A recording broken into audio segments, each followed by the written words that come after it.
What's going on, everybody? And welcome to another episode of The Other Side of the Firewall, where we talk about the latest and greatest cybersecurity news, as well as we highlight those movers and shakers and glass ceiling breakers, those people of color who made it to the other side of the proverbial firewall.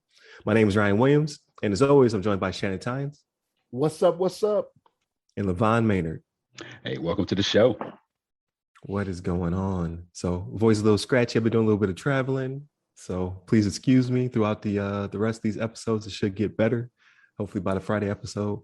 But to make sure you stay tuned throughout the week, we have a lot of variety this week. So today we'll be talking about some cyber attacks. Tomorrow we'll be talking about some I don't know what you want to call it, espionage maybe. I don't know. Wednesday we have a good discussion. Just talking about the things you should do when you travel. I just came from a trip, so I saw people do a lot of things you should not do when you are traveling with your electronic devices. And then, of course, Friday we will discuss everything else. So, we've been playing, we've been seeing, might talk about some episodes, some good shows, some trailers, things of that nature. So definitely continue to tune in. And then without further ado, I'm not gonna mess up this week, I don't think. I give it to Shannon. That's right. Yes, that's the right answer. So this article, right, was from threatpost.com.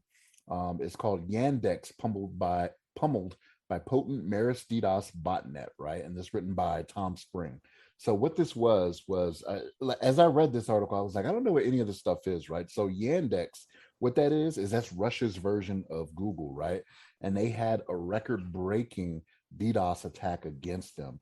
Now, when you hear these numbers, you're going to be like, wow, okay, so for those that aren't in the know, actually, though, so a DDoS, right?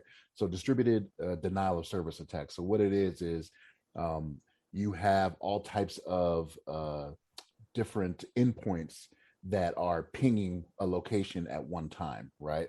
And what happens is that endpoint will send a request, right? But before there's a chance for the destination that you're launching an attack against, before it sends the response, you're sending another one, then you're sending another one, but it's from multiple different endpoints, right? And in this instance, it was, let me get this number right, 21.8 million requests per second from 56,000 devices, which were MikroTik hosts. I didn't know what MikroTik was, so I had to look it up, right? And so what it is it's a Latvian network equipment manufacturer. And when I looked this up, this was what was kind of interesting to me, right? So I'm thinking, when I read what it was, network equipment manufacturer, right? I started thinking about Cisco, right? I started thinking about stuff, in America that's related to it. And I look into this company, and this is not a big company at all. So it only has 280 employees as of 2019, I think is what it was, right? 2019. And so I was like, okay, so this is a small company, but they pretty much have manufactured all the equipment for the Russian Google. You know what I mean? Russia's not a small country to where, they've only got like 10 different items out there, 10 different pieces of equipment out there that they're using, right? So I was like, okay, well, by comparison, I said, well, maybe I just don't know, right? So I went and looked Cisco, right? Just looked at one of the big companies that we know and use and love so much, right? And I couldn't even get a number on them. And what I found was they have 41 that they've listed, 41 different manufacturing partners that they deal with and component suppliers, 41 different ones. So I'm like, okay, well, they probably have more than 280 employees is what I'm thinking, right? So with all of these combined, but that's what got me was that this was a small company that did this, and the way that they call this attack the Meris botnet, MERIS botnet, and the way that they got in here. Now, this is something we always talk about, right? It was from a patch, or it was from a vulnerability that was from 2018. So we're talking about a vulnerability from 3 years ago, was how they were able to exploit this and do, 21.8 million requests per second. So, right. Like, why are we still going through this? Why is this still a thing, right? Especially for this last 18 months that we've gone through. And you would figure, especially these places in Russia would know better than this, right? Being as how they're always getting blamed for I don't want to say funding or acting against different countries and whatnot, but it seems that these attacks seem to originate from Russia, right? So you figure you would protect your glass house a little bit, right? You know what I mean? Right. Maybe not throw some stones, you know what I mean? But yeah, this was one of those things where, like I said, it was a 2018 vulnerability that they used to get in there and do this DDoS attack. But this is just like, I can't believe that we see so much of this happening based off stuff that are just old vulnerabilities, right? Like, this is not, especially from, and again, if this is the Russian Google, like, you figure their cybersecurity would be so much better than this, right? Mm-hmm. Because I mean, you think about it, those companies here in America, like, it's that loss of money when it comes to again, losing the public trust is just something that you don't want to have. But apparently these guys aren't learning their lesson over there in Russia, right? They get their butts handed to them with with Meris, the Meris botnet at 21.8 million requests per second. You know what I mean? But LeVon, what's your thoughts on this, man? Yeah, I think it's a good story. It's kind of interesting hearing some attack that actually affected like a Russian company or like resource. You hear a lot about a lot of these attacks affecting American or U.S. companies, and I think the next biggest one I heard recently was maybe the one in Brazil with I think like the food packing, whatever it was, a meat packing, JBS, the meat process, yeah, meat processing. Yeah, that was like the last one I heard, like outside the U.S. I mean, that was kind of significant. I mean, it seems like a pretty significant. I mean, I'm not sure how, I don't honestly know how popular this like search engine is in Russia. I almost feel like a lot of places end up using like Google, or they use like, I don't know, whatever, Amazon, like, for shopping and all this kind of stuff. You'd be surprised how much a lot of America has a lot of influence in a lot of countries. But for this like seemingly, kind of major search engine in Russia to be affected, to be attacked, is kind of a little bit of a surprise. I haven't really heard many big attacks happening to Russian resources, but nonetheless, I mean, yeah, as you described, Shannon, it's like, it seems like they, kind of slacking on their patching, letting that old vulnerability still be accessible in their infrastructure. And the fact that it's a small company, seemingly a small worker pool that's operating this service. Maybe they don't have like a dedicated, or don't have many people dedicated to security uptake and making sure everything is running efficiently and secure. But it's pretty interesting. I mean, it's a cool story. I think I like to find out. I'd be curious to know like the group that actually implemented this attack on the Russian devices. I'd be curious to know where they're at. Like, what country are they from? Is it some other is this China? Is this is this the U.S. coming back at them? Is this like Norway or something? Yeah. USA, get them Russian. No, no, but it's like it sounds like a crazy situation. But I'd be interested to know a little bit more about the sources of attack, and I wonder if Russia would be kind enough or be like open enough to like share with the share with the people as far as what happened and what they did to resolve it, and what they where the attacks originated, where they think that the attack came from. Because in the U.S. we're quick to say, hey, we know this was Russia. We're gonna we're gonna go talk to Vladimir Putin, go knock on his door and say, hey, what's going on? Why you guys attacking us all the time? But I'd be curious to see if they kind of come up with something and try to like kind of blame somebody for this attack, and I guess depending on how much of an effect it caused in their country. But what you got on this, Ryan? What you think? Yeah, I find it interesting as well. So they may not have access to Amazon and to Google. I was trying to search, I couldn't find how free the internet is. You know what I mean? Yeah. So it may be that they have no choice but to use so no, in China, I'm pretty sure it's that way, like you just described it. I think they are pretty locked down. They have like they call it the Great Firewall or something like that. Right. And even if it is Google, it might be a different version of Google. It might be like this is their specific version of Google. So maybe Yandex gets them more of what they need and what have you. Right. So yeah, I was interested as well as where it originated. I know a lot of those neighboring countries.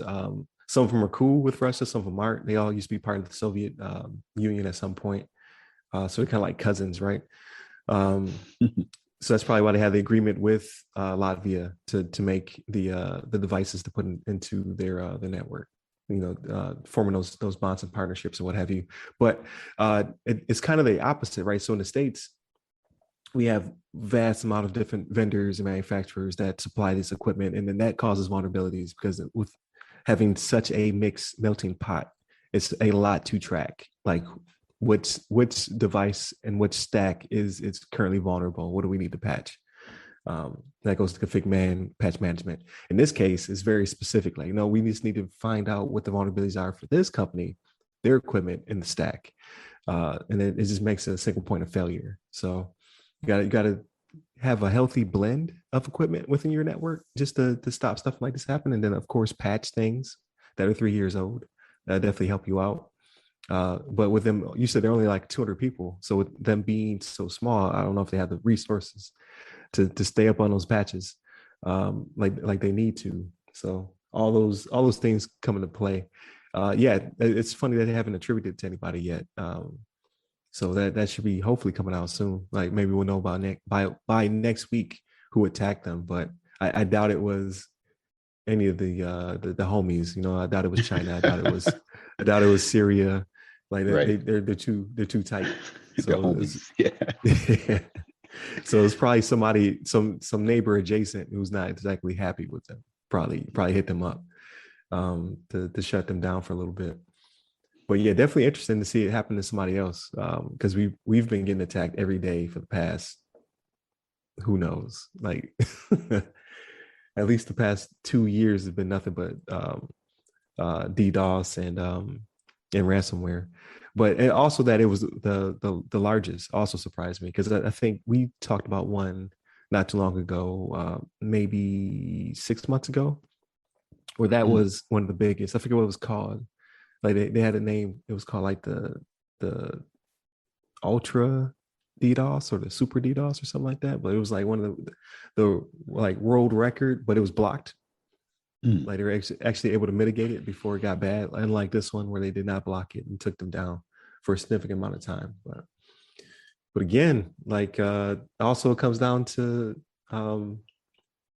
patching. Like we talk about ransomware all the time. Like, oh, we're sick of ransomware, yada yada yada. Well, I'm sick of patching too. patch your systems. I get it if it's a 0 day, there's nothing you can do about it, right? It happens. But this one was 3 years old, so they should have been trying to do something to mitigate it. Because these weren't like IoT devices; these were actual network gear that could be upgraded. At least that's what it seems like, as opposed to like a bunch of Roombas attacked you. This was some of your major nodes and equipment that failed you in this regard. But I thought it was interesting. Yeah. So yeah, I hear your point about the single source to go to, but the point I was making with the 280 employees is that it's just like what LeVon was saying, right? Like I don't think they have enough people to actually go out there and make sure that they're taking care of all the stuff like they need to. You know what I mean? Because right.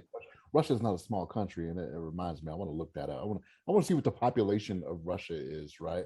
Because like if this is their Google and it's for their country, this has got to be servicing a lot of people. 144.4 billion.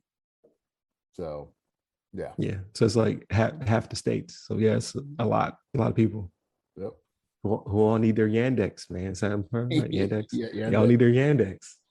They all need it. I gotta know what's jumping in Moscow. So right. They were down for a significant, they're down for a significant amount of time. So again, and then like we laugh now, and then tomorrow Google goes down. So right. it's a weird world that we're in. You just got to be careful. I know if Google goes down, I'm gonna grab some plastic bags and put some gas in them, and then put them in your garage because it's going down. Yeah. Shoot, if Google goes down, man, I'd be like I currently am. I'm on Bing already. Bing.com, baby. I need to Bing more often. Like Yeah. it's like Apple Maps, right? So when Apple Maps was jacked up, everybody went right back to Google Maps. Was like, nah, we ain't messing with that. Right. But Apple Maps is nice now, but everybody's like, nah. Right. It's Just like so used Shannon to said, Google you Maps. lost Yeah. you lost the trust. Mm. So, but like in Bean's case, nobody lost trust. It's just like Google is just it's like Band-Aids. Like it's the name Right. brand or what have you. Right. I once heard that Google sometimes parses information from Bing. Like, I don't know if that's true or not, but I don't know. Yeah, I would be surprised. Yeah, I wouldn't be surprised either. Wouldn't but one of these days, would have to get it from multiple sources though. Like I imagine they're getting it from multiple sources. They're not gonna. I don't think they're gonna rest on their laurels and say, "Okay, we know everything we need to know." I imagine they are reaching out. Yeah, probably, and they also do local. So like, they have remote home. Remote home. Am I saying that right? Because your home's not remote. You have work from home jobs. There you go. Remote jobs, where they ask you to help them with their database, like their queries, because they're so local and specific. They'll reach out to those communities to be like, what does this mean? Like, your slang, your vocabulary, your like smaller like taverns and pubs and things of that nature. They'll reach out to those people and be like, hey, we want you to help us with queries. So there's a little bit of human element as well as, all the other databases, all that stuff happen. I'm sure all the search engines do that. I just know that Google was doing it for, I think it was like hourly work or whatever. I never got into it, but it's not bad living, I guess. But we got way off topic. So with that being said, that's Yandex. So if you never heard of Yandex before, if I'm pronouncing horribly, please let me know.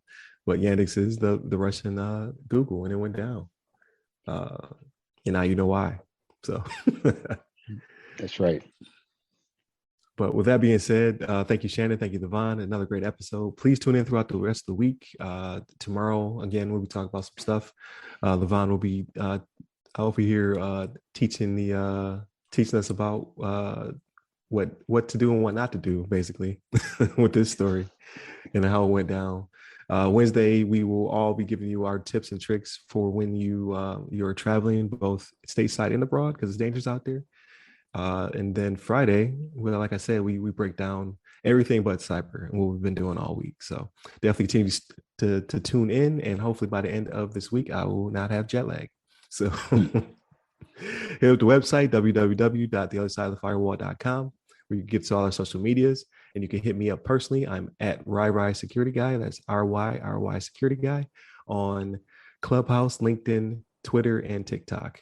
And you, LeVon? Hey, you can hit me up on the Twitters at LeVon Maynard. There it is. Stay safe, stay secure. You take care.